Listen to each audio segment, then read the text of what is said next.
I don't even know where to start. I've been sitting here, staring at my computer for hours, trying to figure out how to explain what's been going on without sounding like the worst kind of paranoid husband. But here I am, writing this because I need some advice. This has been eating me up inside, and I can't keep pretending everything is fine. I'm Thomas, 36M, and I've been married to my wife, Rachel, 33F, for 7 years. We've always had a good relationship, or so I thought. We met in college, started dating soon after, and eventually got married. She's beautiful, caring, and we have a good life together. No kids yet, but we've talked about it for a while. We had what I considered a perfect marriage, or at least I thought it was. Recently, Rachel started a new job at a PR firm, and things were going well for her. She's ambitious, and I always supported her career goals. However, over the past few months, something started to feel off. She would be too busy to spend time together on weekends. She had to take business trips, meet clients, attend networking events, and so on. It's not unusual for her to be away for work, and I've always trusted her. But little things started to add up that made me feel uneasy. Rachel began coming home later than usual after her business trips. Sometimes she would be gone for 2 or 3 days at a time, and when she came home she was tired but didn't want to talk much about what she had done on the trip. I would ask about her meetings, and she would give short answers, nothing specific, no details. At first, I thought maybe it was just the stress of her new job, but as the weeks went by, I couldn't shake the feeling that something wasn't right. I don't know how to explain it, but something in the way she was acting felt different. She became more distant, less affectionate, and there were moments when I felt like she was hiding something from me. It wasn't just a gut feeling anymore, it was more than that. I didn't want to believe it. I didn't want to think that Rachel could be cheating on me, but every time she came home from a trip, I felt this strange sense of discomfort. I found myself questioning her every move, even when I didn't want to. My mind started to wander, imagining the worst-case scenarios. One night, I couldn't sleep, and I went through her phone. I wasn't proud of it, but I did it. I found some strange text messages from someone named Derek. I didn't recognize the name, but what stood out to me was the tone of their conversation. It was too casual, too familiar. There were messages like, "Can't wait to see you next week," and "I miss you already." I was sick to my stomach. I didn't know who Derek was, but I knew one thing for sure: this was not a professional relationship. I was devastated. I wanted to confront her right then and there, but I knew I needed more proof.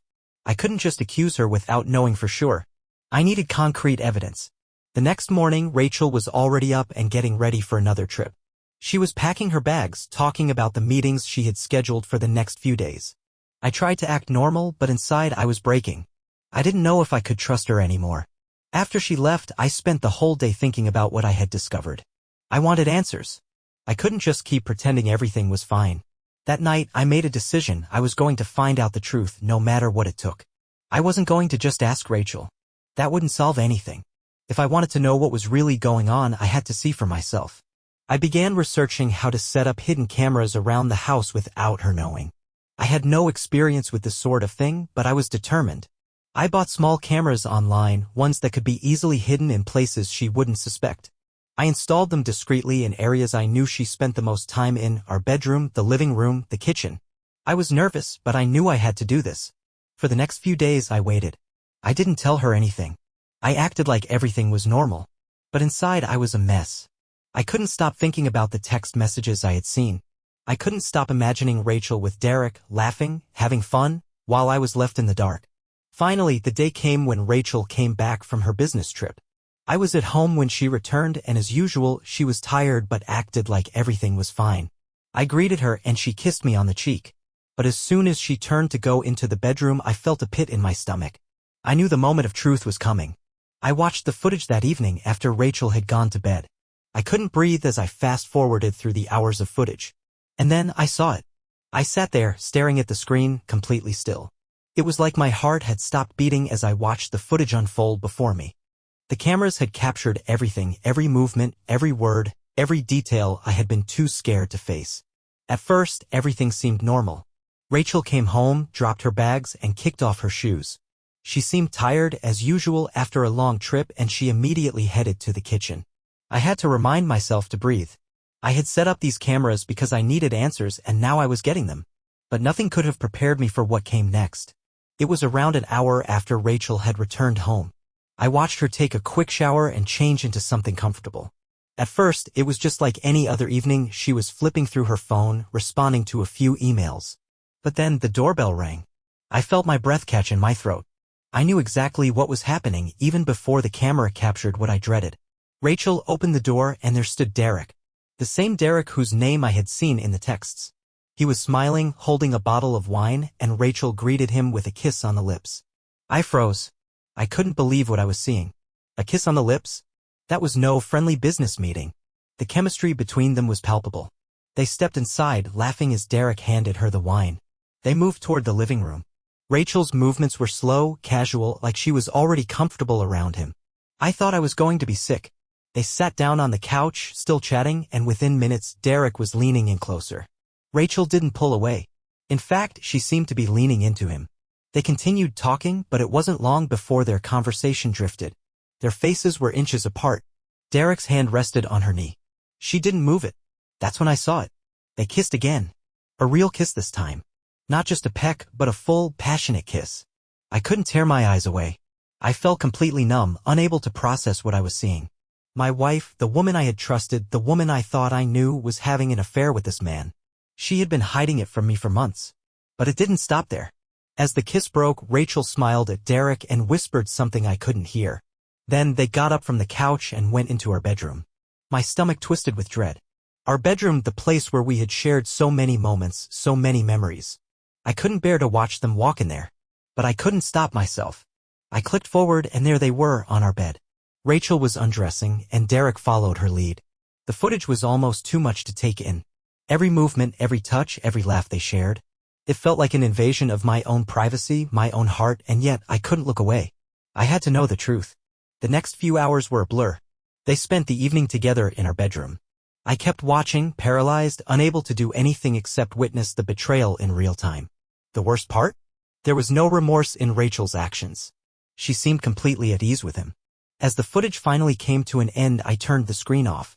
I sat there in the dark, my hands shaking, feeling a mixture of anger, confusion, and a deep sense of loss. I didn't know what to do. I didn't know if I should confront her right now or if I should wait. The questions were pouring into my mind. How long had this been going on? How much of our life had been a lie? How could she do this to me? I had to be careful. I couldn't just go charging in and confront her without thinking. But the fact remained, I knew. I had the evidence now. I knew what she had been doing behind my back. She had betrayed me in the worst way possible. And now I had to decide what I was going to do with that knowledge. I had spent hours watching the footage, and with every passing minute I felt the weight of what I had seen pressing down on me. My mind was in a fog, but there was one thing that was clear. I couldn't just keep sitting here, letting the betrayal sink in without doing something about it. I couldn't just let her walk back into this house, back into my life, acting like everything was fine. I turned the lights on in the living room, sat down, and tried to gather my thoughts. The coldness I had felt earlier had melted into a quiet rage. How dare she? How dare she betray me, betray the life we had built together? How could she smile, kiss me on the cheek like nothing was wrong, and then go and be with someone else, someone who had no business being in our lives? But I couldn't just throw myself into an emotional confrontation. I needed to be rational. I had proof now, undeniable proof, and I needed to approach this with the calmness I could muster. I heard the sound of the front door opening, followed by the sound of Rachel's voice calling out, "Hey, babe, I'm home." Her voice sounded normal, but there was an edge to it that I didn't like. I quickly stood up, walked into the hallway, and saw her standing there, holding her purse, looking tired but happy. I knew she had no idea what I had seen. No idea that I knew everything. Her eyes locked onto mine, and for a moment I didn't say anything. I just stood there, letting the silence build between us, letting the tension settle. She smiled and walked toward me, but something in my eyes must have made her stop. She frowned, her smile faltering. "Is everything okay?" she asked, confusion starting to creep into her voice. I didn't answer her right away. Instead, I reached into my pocket and pulled out the hotel keycard. The one I had found in her purse a few weeks ago. I held it up and she immediately looked at it, her expression changing. "You've been busy, haven't you?" I said, my voice cold and controlled. "Been staying in hotels. Going on business trips. Meeting Derek. How long have you been seeing him?" Her face went white. I could see the panic in her eyes, the way her body stiffened. "What are you talking about?" she asked, a slight tremble in her voice. "Derek? Thomas, you're being paranoid. I've told you about Derek. He's a work contact. Don't lie to me, Rachel." The words slipped out before I could stop myself, and I immediately regretted them. But it was too late. The truth was already out there. "I saw everything, Rachel. Everything. Her eyes widened and I could see the realization hit her. She took a step back as if she wanted to escape from me, but I wouldn't let her. What do you mean, you saw everything?" she asked, her voice cracking. "What are you talking about?" I held up my phone and clicked a button. The video I had watched earlier, the one that had ripped through my heart like 1,000 shards of glass, began playing. Her and Derek laughing, kissing, the two of them walking into our bedroom like they had every right to be there. Our bedroom. The place where we had shared everything, where we had created our life together. Rachel's face turned even paler as she watched the footage play out, and I could see the color draining from her skin. She shook her head in disbelief, her hand covering her mouth as she started to back away. No, this isn't real. This isn't. How could you do this, Thomas? How could you be spying on me like this?" Her voice was rising now, filled with desperation. "This is a violation of my privacy." I couldn't believe what I was hearing. After everything, after all of it, she was still trying to justify her actions. Trying to act like I was the one in the wrong. My anger flared. "How could I be spying on you, Rachel? You've been lying to me for months. You've been sneaking around, hiding things from me, and you think I'm the one violating privacy? Are you kidding me?" She took another step back, tears welling up in her eyes. "I didn't mean for it to happen like this. I swear I didn't." Her voice was small now, like she was trying to make herself as small as possible. "I never meant to hurt you, Thomas. It was a mistake, okay? A mistake. I never meant for it to go this far. I thought it would be just a fling, something that wouldn't affect anything." I took a step forward, my voice low but firm. "A fling? You thought this would just be a fling? Do you even hear yourself, Rachel?"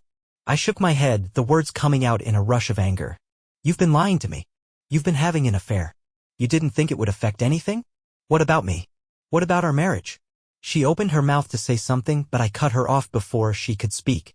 Don't even try to justify this. You've been sneaking around behind my back, and you expect me to just forgive you? Like it's nothing." Rachel wiped her eyes with the back of her hand, her voice barely a whisper. "I don't know what to say, Thomas. I'm so sorry. I never wanted this to happen." I couldn't look at her anymore. I couldn't hear the excuses, the pleading. Everything I had thought I knew about her was a lie. How could I trust her again? How could I ever believe her when she said she was sorry? I turned away and headed for the door. "I need time to think, Rachel. I can't do this right now." As I reached the door, she called out to me. "Thomas, please? Don't leave. Let's talk about this. I want to fix this. I'll do anything." I stopped in my tracks but didn't turn around. "You can't fix this. It's over." And with that I walked out the door. I walked out of the house, my heart pounding in my chest and my head spinning. I had never felt so torn in my life. There was anger, sadness, and betrayal all swirling together, but the dominant feeling was numbness. I felt like I was walking through a fog, not knowing where I was going or what to do next. I drove aimlessly for a while, the tension in my chest only getting worse. How had it all come to this? How had everything I thought I knew about my life, about my wife, the woman I loved, turned out to be a lie? I wanted to scream, to shout at the world, but there were no words that seemed to fit. No words for this kind of pain. After driving around for a while, I ended up at a park. It was dark now, and the air had a chill to it. I parked the car and sat there for what felt like hours, trying to process everything. Everything that had happened. Rachel's betrayal. The hidden cameras. The videos. Derek. How could she do this to me? To us? I wanted to text someone, to call a friend, but I didn't know who to turn to.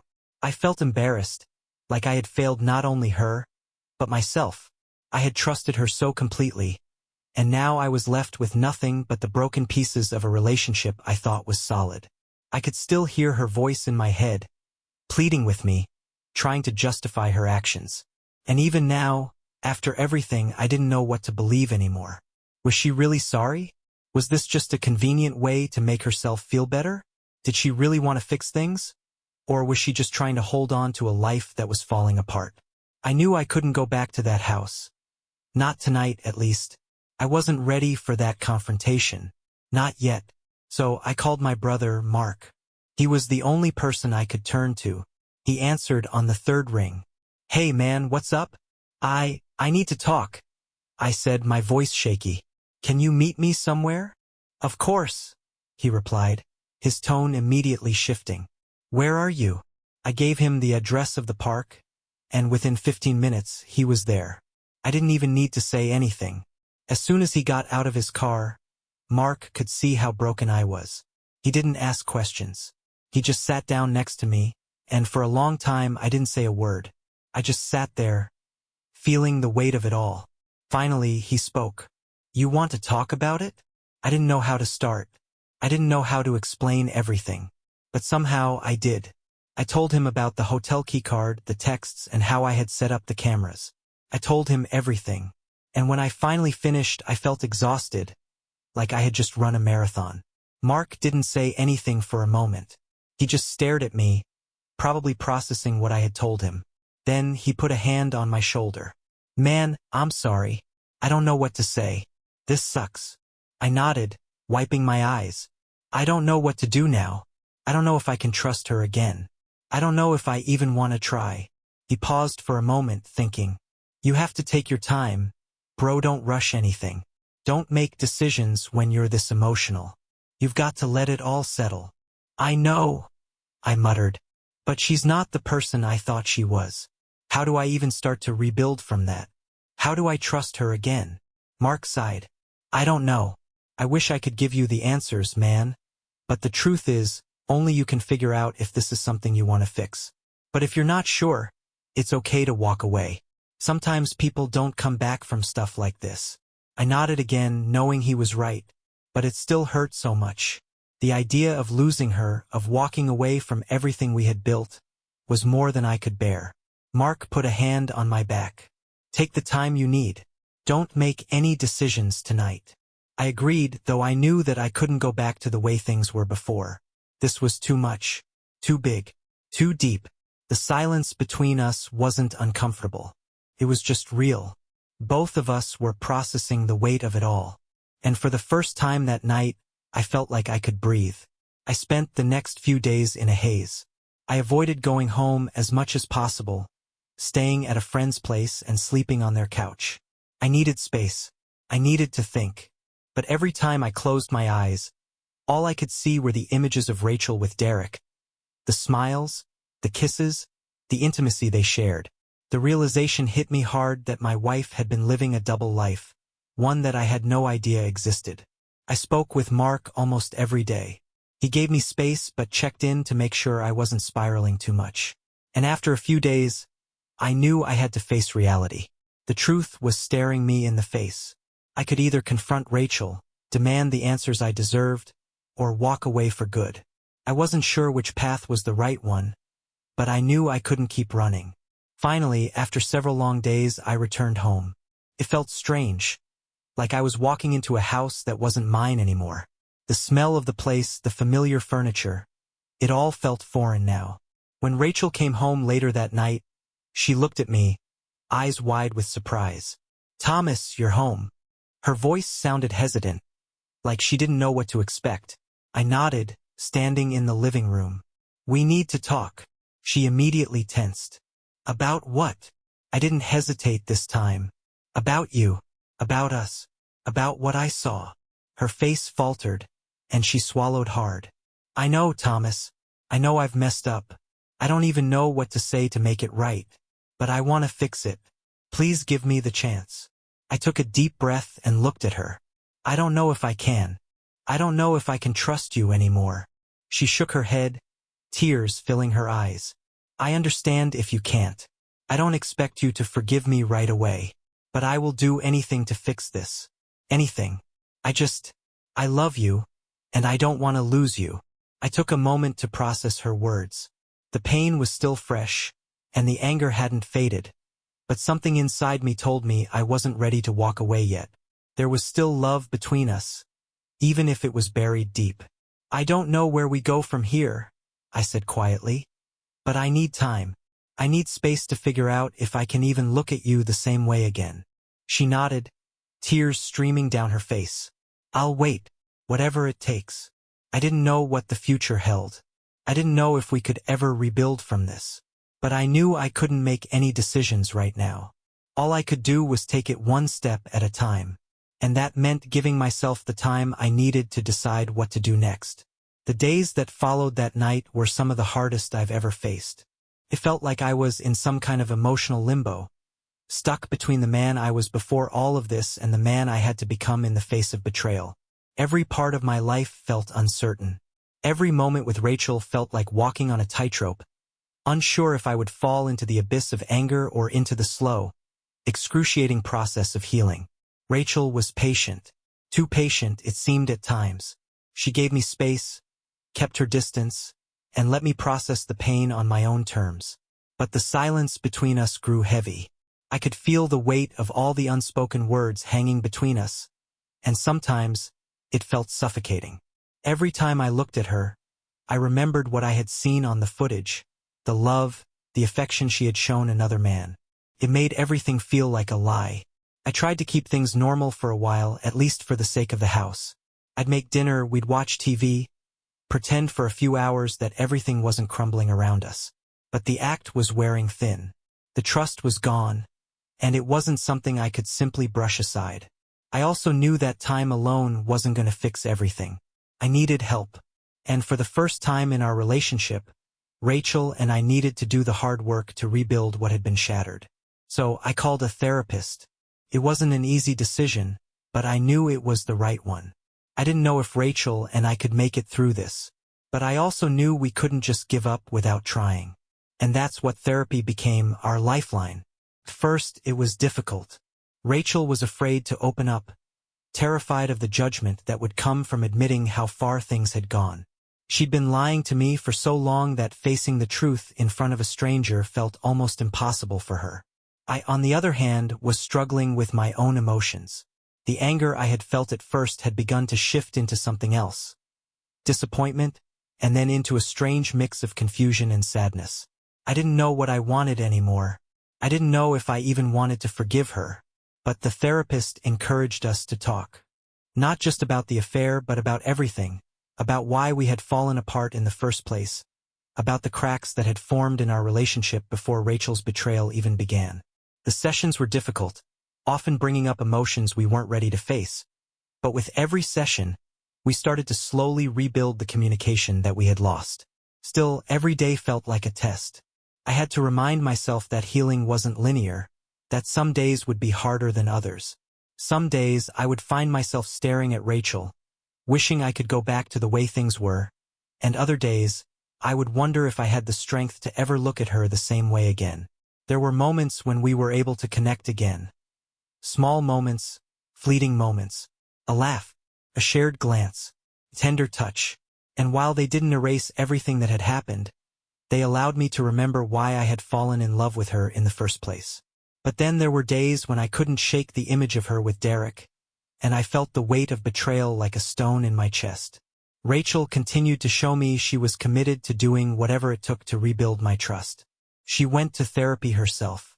She cut off contact with Derek, and even though she had to face a lot of her own shame and guilt, I could see the effort she was putting into making things right. She was trying to make amends, but part of me couldn't help but wonder, was it too little, too late? A few months passed, and as much as I tried to move forward, I realized I had reached a crossroads. I had done everything I could to give Rachel a chance. We had been to therapy. We had communicated. We had worked through the pain of what had happened. But despite all the effort, I couldn't ignore that nagging voice in the back of my mind. Was I ever going to fully trust her again? It wasn't just about the affair anymore.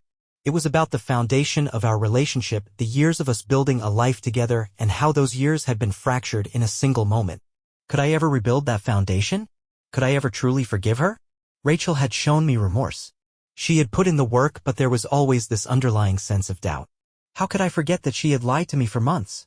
How could I trust her when I knew she had betrayed everything we had worked for? It came to a head one evening after another therapy session. We had been discussing the future, whether or not we could find a way forward, and I was tired of going in circles. I was exhausted by the emotional roller coaster, and I had to face the truth. I couldn't keep going like this. Rachel, I said, my voice breaking slightly. I don't know if I can keep doing this. I don't know if I can forgive you. She looked at me with tears in her eyes. I know I've hurt you. But I swear, I am doing everything I can to make this right. I love you, Thomas. I made a mistake and I will regret it for the rest of my life. But I can't undo it. I can only show you through my actions that I'm committed to rebuilding this. I stared at her for a long time, the weight of her words sinking in. And then, without even thinking, I said something I hadn't even considered until that moment. Maybe we need some space. Maybe we need to figure out who we are apart before we can figure out who we are together. Rachel's face fell, but she didn't argue. She didn't beg me to stay or try to convince me otherwise. Instead, she simply nodded. I understand. If that's what you need, I'll respect it. But I'm not going anywhere. I'll wait for as long as it takes. I want us to find a way back to each other, but I know I can't force that on you. I couldn't answer her right away. I didn't know what the future held. I didn't know if I could ever get back to the place where we trusted each other again. I didn't know if we could ever fully move past the pain of betrayal. But I did know this: I wasn't ready to give up on us just yet. So we agreed to take some time apart, to focus on ourselves and to see if we could rediscover who we were, both as individuals and as partners. I wasn't sure if we'd make it, but I knew we both needed to take that step to heal and to figure out if we had a future. Taking time apart wasn't easy. We hadn't fully separated, but the space we had created felt monumental. Rachel stayed in the house while I rented a small apartment a few miles away. We didn't have many interactions, and when we did, it was only about practical things: finances, the house, and the future. There were no intimate conversations, no discussions about our marriage or the past. I spent a lot of time alone, reflecting on everything that had happened. The pain of the betrayal didn't just fade because we had decided to take some time apart. It lingered, a heavy weight on my chest that I could not shake. I questioned everything: what I had missed, what I could have done differently, how Rachel had gotten to a place where lying to me felt like the easiest thing in the world. Could I ever get back to a place where I trusted her again? Could I ever forgive her? During this time, I started seeing a therapist on my own. It was a huge step, one I was reluctant to take at first, but I knew I needed professional help to navigate through the anger, confusion, and sadness that were overwhelming me. The sessions were uncomfortable, and I had to face parts of myself I didn't want to look at, but in the end, they helped me see the bigger picture. They helped me realize that my healing wasn't just about Rachel's actions, it was about me too. It was about rediscovering who I was after everything had shattered. Meanwhile, Rachel did the same. She worked on herself, going to therapy, taking responsibility for her actions, and doing everything she could to show me that she was serious about changing. She cut off all contact with Derek, and I could see the sincerity in her efforts. But I had to be honest with myself. I wasn't sure if I could get past the hurt. There were days when I wanted to believe that things could work out, but other days I felt like the distance between us was too great. After several weeks, Rachel and I met for coffee. It wasn't anything fancy, just a simple cafe, one of the few places we used to frequent together. I had been putting it off, but we both knew that the time had come. We had to face the reality of our situation. What were we doing? Were we trying to rebuild? Or were we letting go? I've been doing a lot of thinking, Thomas, Rachel said as we sat down. Her voice was shaky, but her eyes were determined. And I know that I can't fix the past. But I can work towards making the future something better for us. I can show you through my actions that I'm serious about making things right. But I need to know if you're willing to give us another chance. I stared at her, the weight of her words settling in. For the first time in a long time, I realized something important. I hadn't been focusing on my own healing. I had been so consumed by her actions that I hadn't taken the time to fully understand what I needed. Did I want to rebuild this? Was it even possible to rebuild a relationship after such deep betrayal? I took a deep breath, trying to steady my nerves. Rachel, I've been asking myself the same question. I don't know if I can fully forgive you yet. I don't know if I can ever look at you the same way. But I also know that we've been through so much together. I know that I still care about you. I don't know where this goes, but I think I want to try. The relief on her face was evident. She reached out and took my hand, and for a moment I allowed myself to believe that maybe, just maybe, there was a path forward for us. It wouldn't be easy. It would take time, patience, and a lot of work. But for the first time in weeks, I had a flicker of hope. In the weeks that followed, Rachel and I worked hard at rebuilding our relationship, but it wasn't easy. Every day felt like walking through thick mud. Some days I was angry, bitter, and resentful. Other days I felt like we could truly make progress. We had long talks about the affair, about why it happened, and about what we both needed in order to move forward. Rachel was open and honest, answering my questions even though I knew it hurt her. She had to face the full extent of what she had done, and I had to listen. But something important happened during those conversations. I started to understand why she had made those choices. It didn't justify what she did, but I could see how her decisions were influenced by things I hadn't noticed, things that I had missed, too. We had both allowed ourselves to become disconnected. We had neglected the emotional intimacy that had once been the foundation of our relationship. It wasn't an excuse for her actions, but it was a shared failure. Rachel's actions weren't easy to forgive, and I still struggled with trust. I couldn't fully stop thinking about what had happened. Every time she left for a work trip, I would feel that familiar sting in my chest. Would she meet someone else? Would she keep lying to me? But I knew that these feelings were my problem, not hers. I needed to work through my insecurities and fears if I was ever going to heal. Slowly, we started to rebuild. Rachel became more transparent, more open with me. She allowed me to ask questions when I felt insecure, and she made sure to always answer them honestly. We started spending more quality time together, just the two of us, no distractions. We went on walks, had dinner without our phones, and took short trips away to remind ourselves of the connection we once had. It wasn't perfect. Sometimes I still felt the weight of what had happened. But each day I allowed myself to feel a little bit more of the hope that I had lost. And each day I saw Rachel truly trying to make things right. It's been a year since I confronted Rachel, and though we still have our ups and downs, I can say that we've made incredible progress. We've learned to communicate better, to be more open about our needs, and to be more vulnerable with each other. Trust is still something we work on every day, but we are both committed to doing the work it takes. Rachel is still the woman I married, but she's also a woman who has grown and learned from her mistakes. I see her every day working to prove that she values me, our relationship, and the life we've built together.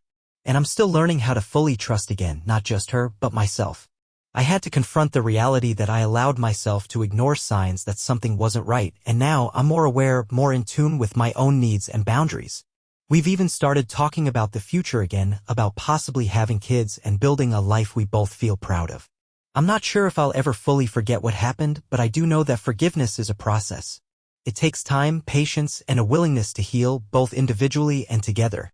At the end of the day, Rachel and I are still learning to love each other, and that's okay. I don't know what the future holds, but I do know that I'm ready to face it with her or without her. And right now, I'm choosing to move forward, step by step, with the hope that we can find a way back to the love we once shared. It won't be easy, but it will be worth it.